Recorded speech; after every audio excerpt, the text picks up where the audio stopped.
for them to get to know us as we work through this next 2-week period. We're really fortunate that Carl and Kathy and family live here in Winnipeg. So this candidating process for us to go through this discernment process is one that we'll be able to do over about a 2-week period. So there's the opportunity for us as individuals in this congregation to meet Carl and Kathy and family will happen over the course of these next 2 weeks. So I would like to call Carl and Kathy and the gang up at this point in time, and I'd like to introduce them to you.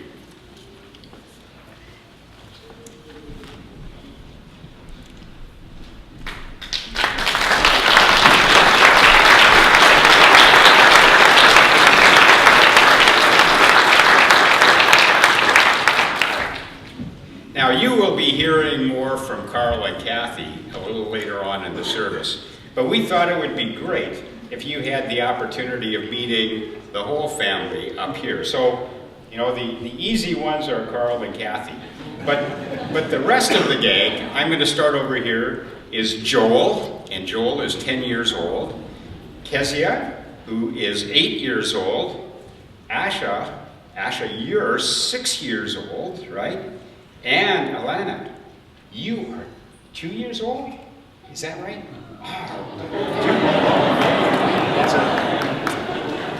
And I'm not going to go to where Kathy and Carl are in age. You guys figured. I guess around 29 or something like that, right?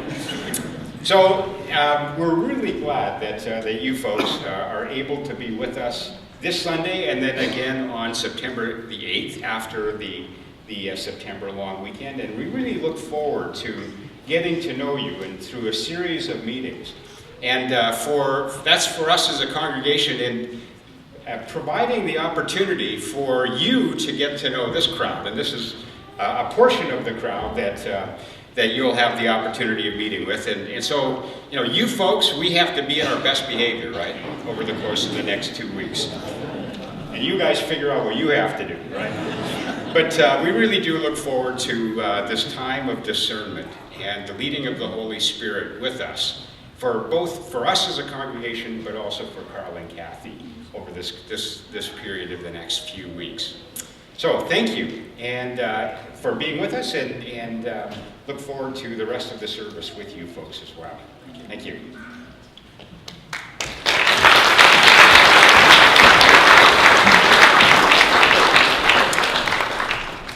What I will do, just to wrap up this piece, is in the bulletin you do have a complete list of all the events that are scheduled. There's 5 or 6 different events that we've asked Carl and Kathy to be part of. So take note of where you might be able to plug in and set that in your calendar and take the opportunity of visiting with Carl and Kathy and their family. After the service this morning, we've asked Carl and Kathy to find a corner in the foyer upstairs here, so that as you're leaving, take the time to go by and say hello to them. We won't ask them to repeat all the names of the people that they've met in the course of the morning, but do start to share with them a little bit of who you are and welcome them to Fort Garry. Thank you.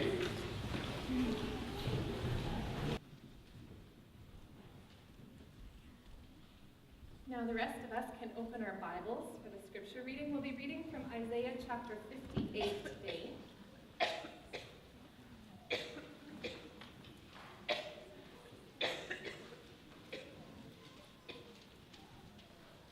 Isaiah 58, reading from verses 6 to 11. That's on page 601 if you're reading from the Pew Bibles. Isaiah chapter 58, verses 6 to 11.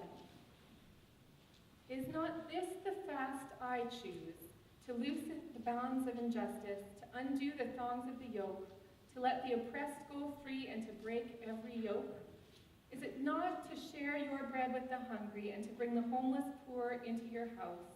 When you see the naked, if you remove the yoke from among you, the pointing of the finger, the speaking of evil, if you offer your food to the hungry and satisfy the needs of the afflicted, Then your light shall rise in the darkness, and your gloom be like the noonday.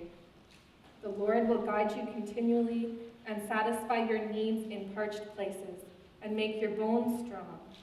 And you shall be like a watered garden, like a spring of water whose waters never fail. The word of the Lord. We are happy to welcome Carl and Kathy Heppner this morning to share their faith stories with us. You can come on up. I think I just sent one of them downstairs to sign their kids in, so this is really, I should be telling you some jokes or something to kill time for them, but I didn't prepare. Don't worry, I'll start preaching. So there you go. Carl, come on up. We're so happy to have you here with us this morning, and we look forward to getting to know you better. Thank you so much. Oh man, I'm so glad they've given us like 15 minutes each to tell you our life story. I'm 40, almost 41 years old, and I don't think I figured out my story. And so I'm not sure how to share that with you in such a short time.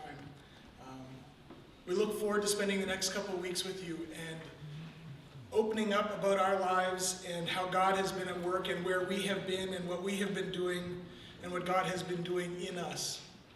And we look forward to this chance to walk with you through the next number of years, decades maybe even. We'll see how that all goes. But we are hoping that you are prayerfully discerning whether this is the path that God is calling you as a congregation to, just as we are praying that in our lives. Because this is a big deal. I mean, in terms of job interviews, this is about as hard as it gets, you know? It's not my skills and competencies which are up for display, it's do you like me or not?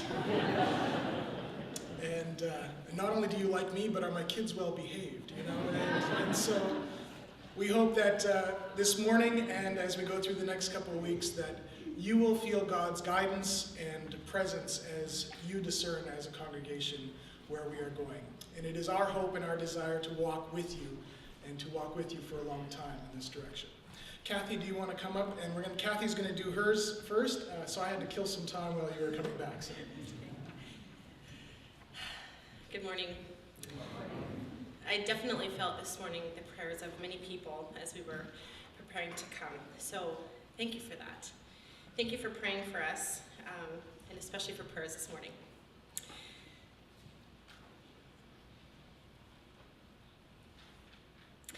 I experienced the blessing and care of the faith community well before I was old enough to make a personal decision to follow Christ.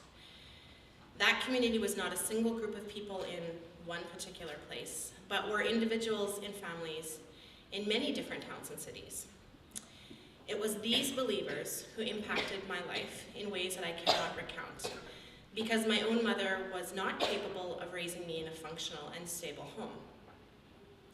She was estranged from her family and my biological father, so she raised me on her own.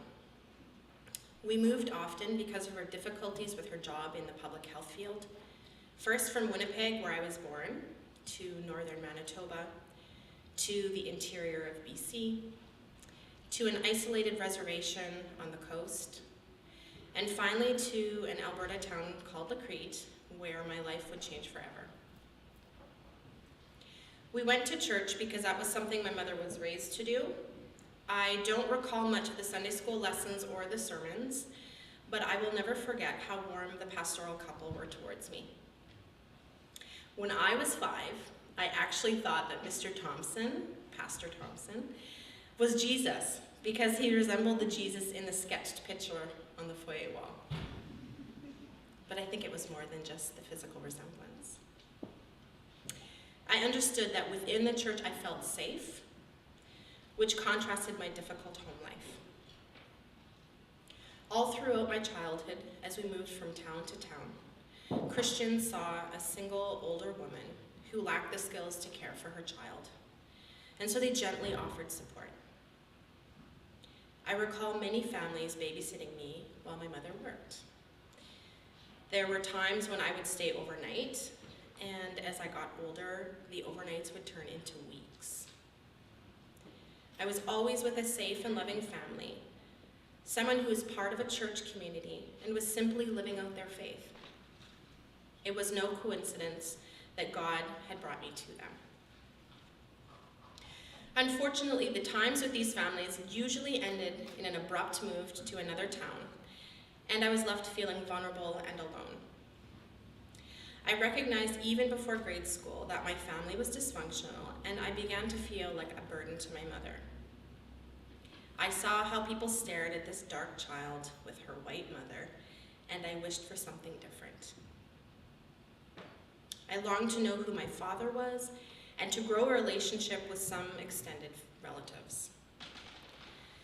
I saw my maternal grandmother throughout my early childhood, but we did not have a close relationship because she felt more comfortable speaking in German, and our visits were infrequent. There were aunts and uncles and cousins on my mother's side, but I only got to know the majority of them once I reached my teens. So for years, I felt utterly alone. But even in those times, I was never abandoned. I waited patiently for the Lord. My move to the reservation in northern British Columbia was where I found Jesus when I was 11. I'd been spending many evenings and weekends with my friend and her mother, who oozed the love of Jesus and was constantly talking about him.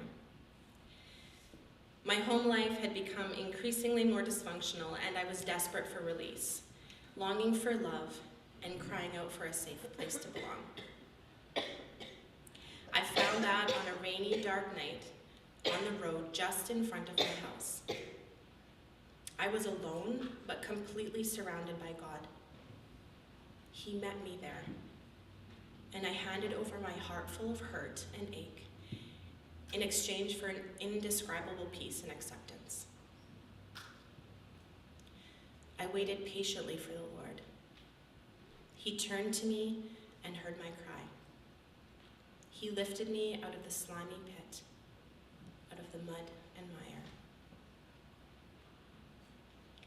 Life wasn't fixed in the least. In fact, over the next few years, there would be 2 more traumatic moves, and finally an investigation that led to my apprehension by Child and Family Services. I was placed with a young youth pastoral couple who had just begun serving in the Evangelical Mennonite Church in Lacrete. They saw an immediate need for a foster family for a young girl and responded and welcomed me into their home. The nature of the apprehension was at first temporary, but when it became apparent my mother would not be able to gain back custody, the guardianship was made permanent, and they became my forever family. I waited patiently for the Lord. He turned to me and heard my cry. He lifted me out of the slimy pit, out of the mud and mire. He set my feet on a rock and gave me a firm place to stand. After high school, I felt led to study at Steinbach Bible College, where I earned a diploma in church music, and I also met Carl. I was encouraged to apply to the Faculty of Education at the University of Manitoba, so I did, and majored in biology and music. During my time in university, I had the privilege of being part of a short-term mission trip to Bolivia. The 6-week service definitely had its challenges, but the time abroad sparked something in me. Carl and I were married a month after he was called as associate pastor at Braeside EMC. A year later, in 2000, I graduated and began teaching math and science at Sisler High School. I loved teaching there and was thankful almost every day that I had the privilege of being a teacher. We served at Braeside for 8 years, and I grew tremendously in my understanding of faith, community, and ministry. Carl and I had 3 of our children while at Braeside: Joel in 2003, Kezia in 2004, and Asha in 2007. We felt, however, that God was calling us away to continue with seminary studies. That was very difficult for us to leave our church family, but we desired to be faithful to the call. 3 weeks after Asha was born, we packed up and moved to Fresno, California, where God taught me some powerful lessons about who I was in Him. Those lessons continued as we finished our year at seminary, said farewell to some of the most amazing friends, and answered another call to serve with Mennonite Central Committee in Bolivia. We were in Bolivia from 2008 to 2011, and those were some of the most impactful years of my life.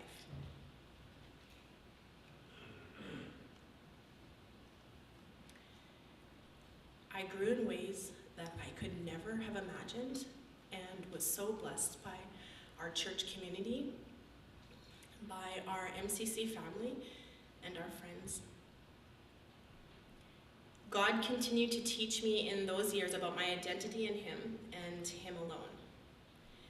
A quote that I came across during a particularly stretching time was, "To be authentic by the standard of Christ is to die to everything we hope people will admire about us, and all personal desires for power, wealth, or public standing." We loved living in Bolivia, and we thrived there, even though many aspects of our life were challenging. I was changed in a profound way, and our family was changed. We added one more when Elena was born in January 2011. It was hard to move back to Canada and be in a state of uncertainty for many months. And yet we saw God's hand active in our lives, and we marveled at the miracles He performed.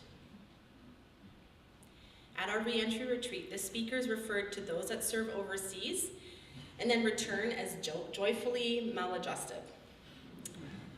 Yes, that would describe me. Not solely as a result of living in Bolivia, but for my entire life. I now can look back and see how all the brokenness has been used to bring restoration. How, because of the faithfulness of believers, my life was changed. I'm passionate about serving within my faith community and to impact those around me. I desire to serve in the places that God has called me, despite my feelings of inadequacy. In just a few weeks, I will step into a new role with MCC in Global Family, and I look forward to that challenge and the opportunity to grow. I'm excited about the potential to serve here in this faith community of Fort Garry, this new call that God is revealing. I waited patiently for the Lord. He turned to me and heard my cry. He lifted me out of the slimy pit, out of the mud and mire. He set my feet on a rock and gave me a firm place to stand. He put a new song in my mouth, a hymn of praise to our God. Many will see and fear the Lord and put their trust in Him. Thank you.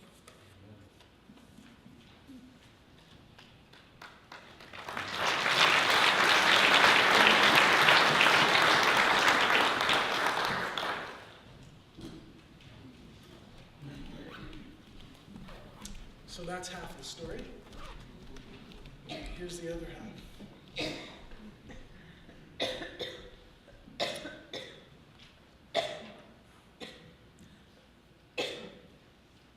Bolivia has been a recurring theme in our lives for some reason. I spent the first 3 years of my life in Bolivia as a child of missionaries. We came back to North America, and my parents were actively involved in their churches, in their church, in leadership. My father was a professor at Steinbach Bible College for many years. I grew up in the Evangelical Mennonite Mission Conference, EMMC.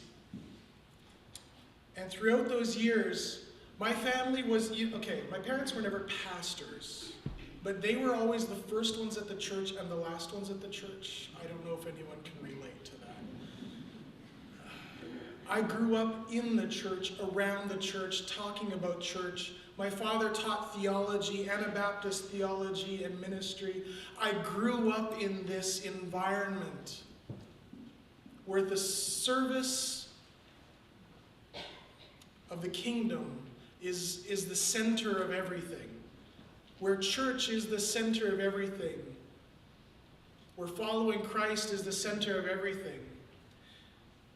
And it profoundly impressed itself on my way of looking at the world. And not always in the best way.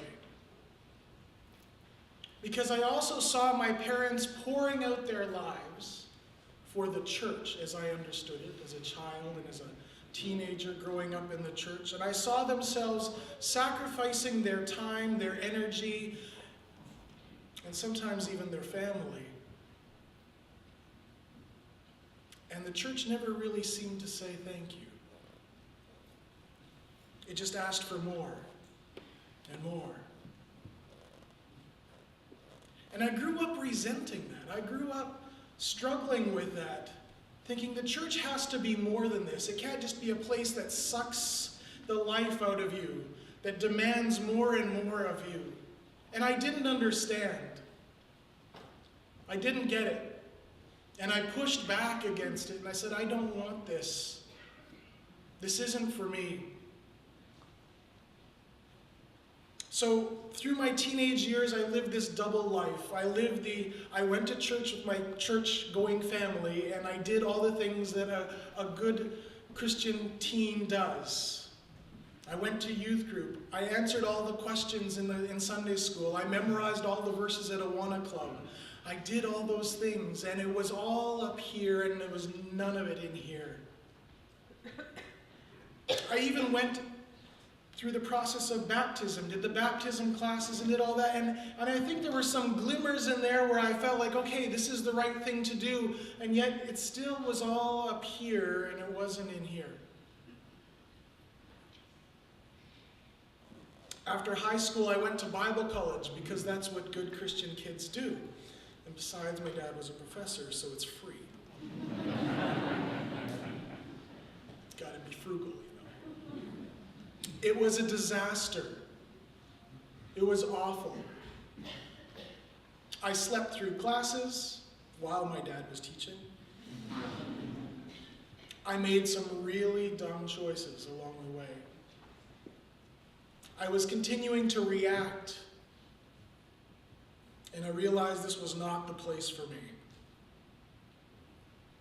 I was struggling with my direction. I was struggling with where I was going, what I was going to be, who I was supposed to be, and where God fit in all of that. Thankfully, Mennonite Central Committee was there to provide an opportunity for me. My parents at that point went back to Bolivia for a year to fill in for a missionary couple that was on leave, and they left me in Canada on my own, and MCC took me in. And I served with MCC for a year as a volunteer.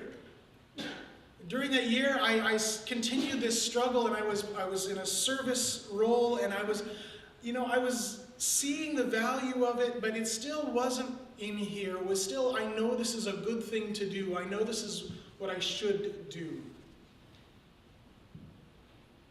After that year of service, I kept working, but I was in this cycle where I just kind of reacted day to day to what my situation was. I just followed the flow of things. And let me just say that when you follow the flow of things and react to situations day by day without really any direction or guidance, it doesn't take you to good places. My life felt like it was closing in on me, getting more oppressive and darker, and I was less and less happy. And thankfully, MCC offered me an opportunity again. MCC, now that I've been working in human resources in MCC, and if I look at the procedures that MCC did in accepting me for that second term of service, they skipped a couple really important steps. I'm not bashing it because this is the work that I do now. They didn't ask for updated references or an interview. They said, yes, you were with us. We'd like to invite you back. And I went. And if they had done any of those things, I never would have gone. Because my life was in this place of darkness and struggle. But God opened that door. I fully believe God opened that door and allowed me the opportunity to go again, to leave the place where I was. Along the way, God had broken through the faithfulness of some friends and people who had never given up on me, and God broke through there and He spoke to me in a way that just broke me down. And I was ready to start over. But I was at the bottom. I had a lot of building to do, a lot of repairing to do. And God used that opportunity for me. I went to Brazil for a year. And I spent that year in Brazil learning about the church. That wasn't why I went. I went to escape where I was. But God used it to help me understand something very different. When I was in Brazil, we were working with a church there, and I was hanging out with the youth from the church, and I couldn't understand them. Not because of the language, but because of the way they felt about church. Because they would go to church on Sunday morning, and they would all be there, and then they would hang out at the church all Sunday afternoon, and then they would be back at church Sunday night for like praise night and hanging out and just being together. Monday night was Bible study. Tuesday night the women were at the church. Wednesday night the youth were at the church. Thursday night there was a prayer meeting. Friday night there was a prayer vigil. And if nothing else was going on, they would go hang out at the church on Friday night. Saturday, there was usually some kind of project or outreach that was going on in the community. And Sunday, we're back at church. And this really puzzled me. I didn't get it because I had been pushing back against church my whole life. And over that year, I began to understand that church wasn't everything that I had thought of it as. That there was more to it. That this was a community of faith, a community where people held each other together, held each other up, walked hand in hand and struggled together and prayed together. And I began to understand that the love that Christ offers to us, that welcomes us into this family of faith, is walked through in the context of the church. And I was confused because I wanted to walk with Jesus by myself. I came back to North America, went into university, and was still, not really all that clear of where I was going, but I knew that I was on a path with Christ, but I didn't know where the church fit into that. And in that year in university, I had a call experience. Never had anything like it since. Never had anything to compare with it before. But I had this call on my life. I woke up every night, in the middle of the night, with a voice in my head saying, Carl, you're leaving university. You're going back to Bible college. You're going to be a pastor. I did not believe it. I ignored it. I thought it was my overactive conscience. My mind saying this is something that's good to do, so you should do it. And I ignored it. And night after night, I woke up with the same thing going through my head. So I thought, well, the least I can do is, figure out whether this is just my psyche playing tricks on me or whether there's something more to this. I'll go talk to some of my friends and I'll tell them what's going on. That'll clear it right up. One of my best friends at the time in university, her name was Megan. She was an avowed atheist, and I thought, there's a good place to start. I said, Megan, I have something to tell you, so you can tell me if it's weird or not, but I've been waking up in the middle of the night with this voice in my head saying that I need to quit university, go back to Bible college because I'm going to be a pastor. And she looked at me, she said, you'd be a good pastor.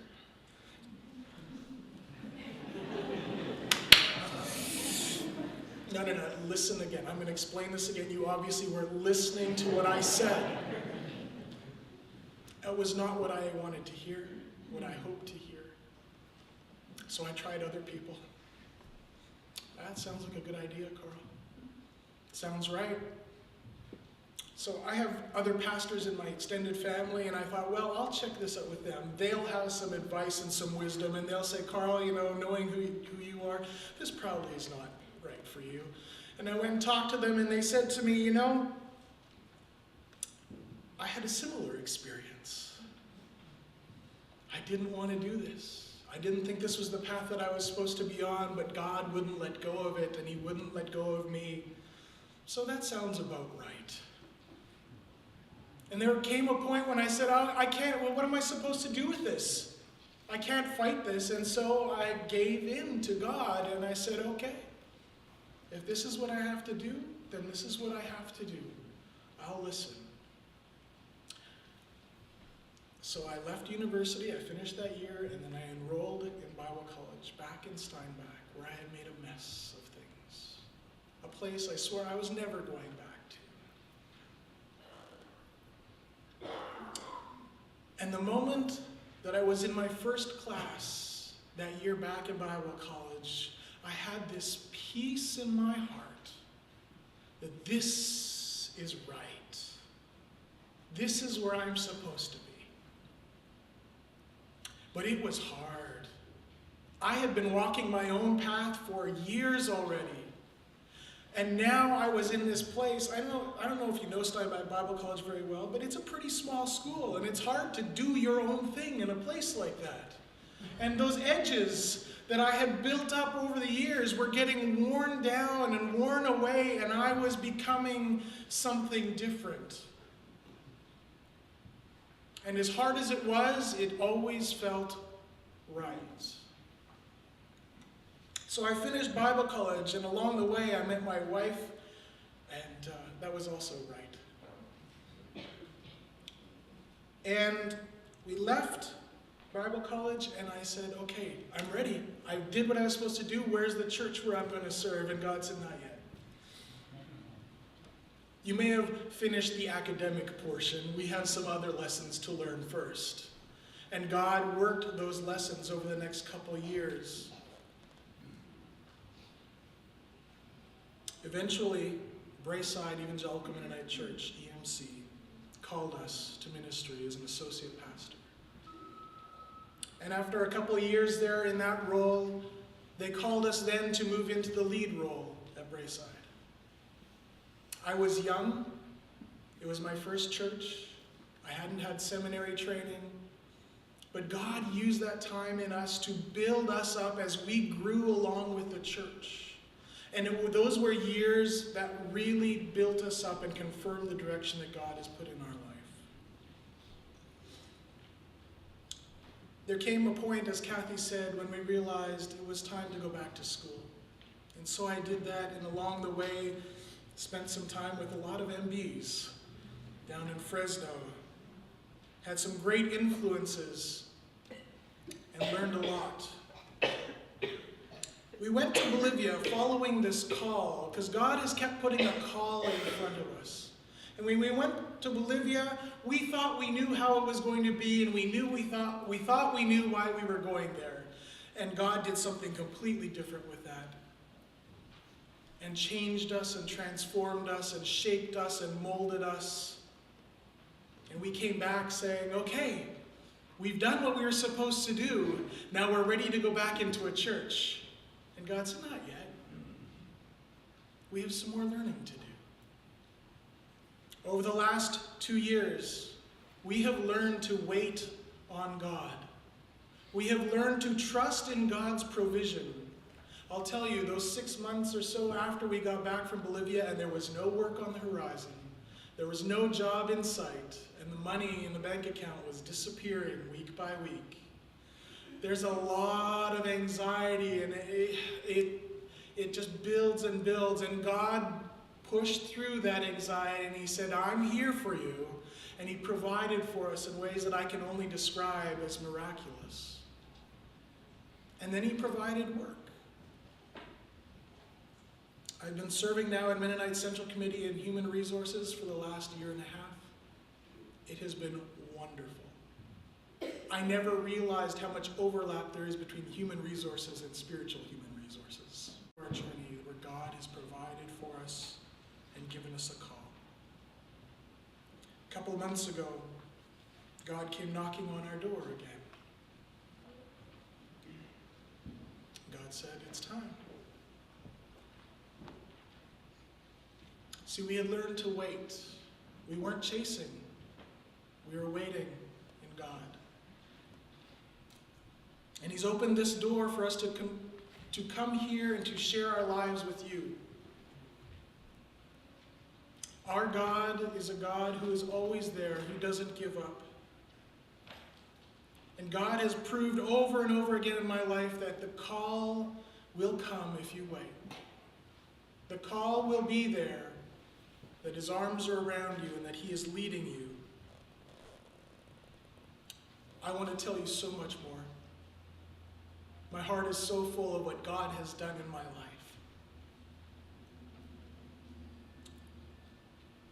You heard the verses from Isaiah 58, which have been kind of the guiding light for us. Because we know when we are answering the God's call and that we are acting in ways that God calls us to be his people, that he sustains us and that he walks with us. And God has always been faithful to that in our lives. We look forward to this opportunity to discern with you this call to walk with Fort Garry. We look forward to more conversations in the days ahead. Thank you.